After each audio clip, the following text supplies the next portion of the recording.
বতৰে ভয়াবহ ৰূপ ধাৰণ কৰিছে ৰাজ্যত বানে লৈছে ভয়ংকৰ ৰূপ আৰু ফেনে ফুটুকাৰে বাঢ়িছে ৰাজ্যৰ নৈ উপনৈসমূহ আৰু ইতিমধ্যে যেহেতু অসমত প্ৰৱেশ কৰিছে দক্ষিণ পশ্চিম মৌচুমী বতাহে আৰু মৌচুমী প্ৰভাৱত ইতিমধ্যে ৰাজ্যৰ বিভিন্ন প্ৰান্তত আৰম্ভ হৈছে ধাৰাসাৰ বৰষুণ ৰাজ্যজুৰি বতৰে লৈছে ভয়ংকৰ ৰূপ ৰাজ্যত বানে লৈছে ভয়াবহ ৰূপ আৰু ফেনে ফুটুকাৰে বাঢ়িছে ৰাজ্যৰ নৈ উপনৈসমূহ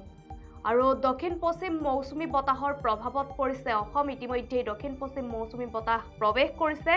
অসমত আগন্তুক 5 দিনলৈ ৰাজ্যত অব্যাহত থাকিব ধাৰাসাৰ বৰষুণ আৰু সময়তকৈ প্ৰায় 5-6 দিন পূৰ্বে অসমত প্ৰৱেশ কৰিছে মৌচুমী বতাহে আৰু ইতিমধ্যে যেহেতু বান পৰিস্থিতি ভয়াবহ ৰূপ ধাৰণ কৰিছে কাছাৰত বানপানীয়ে ধাৰণ কৰিছে ভয়ংকৰ ৰূপ মধুৰা জাতিংগা নৈ বাঢ়নী পানীত প্লাবিত হৈছে কাছাৰৰ 150 খনৰো অধিক গাঁও আৰু ইতিমধ্যে আমি জনাইছো ৰাজ্যৰ বিভিন্ন প্ৰান্তৰ কিছু অঞ্চলত বিদ্যালয়সমূহ বন্ধ ঘোষণা কৰিছে আৰু বানৰ ফলত কেইবাগৰাকীও লোকৰ ইতিমধ্যে প্ৰাণহানি হৈছে আৰু বৰাকত বিশেষকৈ ভয়াবহ ৰূপ ধাৰণ কৰিছে বান পৰিস্থিতিয়ে আৰু যেহেতু ফেনে ফুটুকাৰে বাঢ়িছে ৰাজ্যৰ নৈ উপনৈসমূহ আৰু বিশেষকৈ দক্ষিণ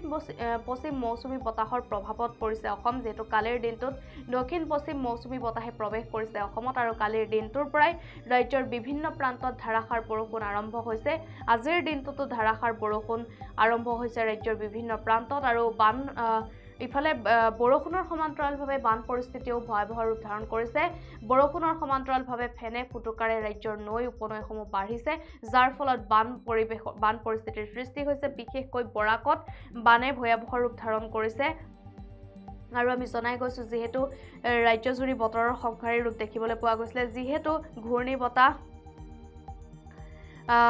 ৰেমালৰ প্ৰভাৱত পৰিছিল অসম আৰু ৰেমালৰ প্ৰভাৱৰ ফলত যি ধুমুহা বৰষুণ হৈছিল তাৰ ফলতো কেইবাগৰাকীও লোকৰ প্ৰাণহানি হৈছিল আৰু সমান্তৰালভাৱে যেহেতু বিশেষকৈ কালিৰ দিনটোত দক্ষিণ পশ্চিম মৌচুমী বতাহে অসমত প্ৰৱেশ কৰিছে প্ৰায় 6 দিন পূৰ্বে অসমত প্ৰৱেশ কৰিছে দক্ষিণ পশ্চিম মৌচুমী বতাহে আৰু মৌচুমীৰ প্ৰৱেশৰ লগে লগে ৰাজ্যত ধাৰাসাৰ বৰষুণ আৰম্ভ হৈছে আৰু সমান্তৰালভাৱে কাছাৰত যেহেতু বিশেষকৈ বৰাক উপত্যকাত আচলতে বান পৰিস্থিতি যথেষ্ট ভয়াবহ হৈ উঠিছে বানপানীয়ে ভয়াবহ ৰূপ ধাৰণ কৰিছে কাছাৰত আৰু মধুৰা জাতিংগা নৈৰ যি বাঢ়নী পানী সেই বাঢ়নী পানীয়ে প্লাবিত কৰিছে কাছাৰৰ 150 খনৰো অধিক গাঁও আৰু বানাক্ৰান্ত ৰাইজক ইতিমধ্যে আশ্ৰয় দিয়া হৈছে শিবিৰসমূহত আৰু 30টাৰো অধিক শিবিৰ আচলতে স্থাপন কৰা হৈছে কাছাৰত আৰু যথেষ্ট ভয়াবহ ৰূপ ধাৰণ কৰিছে যেহেতু বান পৰিস্থিতিয়ে ইতিমধ্যে কেইবাগৰাকীও লোকৰ মৃত্যু হৈছে বান পৰিস্থিতিৰ ফলত আৰু সমান্তৰালভাৱে আমি জনাই গৈছো যেহেতু ধাৰাসাৰ বৰষুণ আৰম্ভ হৈছে ৰাজ্যৰ বিভিন্ন প্ৰান্তত আৰু বৰষুণৰ সমান্তৰালভাৱে কোনো প্ৰান্তত ধুমুহা হোৱাও পৰিলক্ষিত হৈছে আচলতে ৰাজ্যত বতৰে যথেষ্ট ভয়াবহ ৰূপ ধাৰণ কৰিছে আৰু ইতিমধ্যে বান পৰিস্থিতিৰ ফলত কেইবাগৰাকীও লোকৰ প্ৰাণহানি হৈছে আৰু যথেষ্ট আচলতে ভয়াবহ ৰূপত বৃদ্ধি পাইছে জলস্তৰ নৈসমূহৰ আৰু বিশেষকৈ বৰাক উপত্যকাত আচলতে